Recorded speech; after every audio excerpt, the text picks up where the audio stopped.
تشرب بيض ني على لبن؟ استنى بس شويه، في ناس لسه لحد النهارده بتشرب بيض ني على لبن عشان العضلات او الطاقه، وبيقول لك دي خلطه السوبرمان.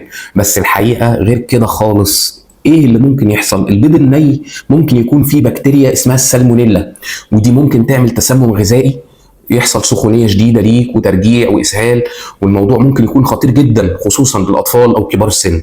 كمان في ماده في بياض البيض اسمها الافيدين، ودي بتمنع جسمك ان يمتص فيتامين مهم اسمه البيوتين، ده اللي على فكره بيفيد شعرك وبشرتك واعصابك. ومع الوقت ممكن تعاني من تساقط الشعر او ارهاق من غير سبب.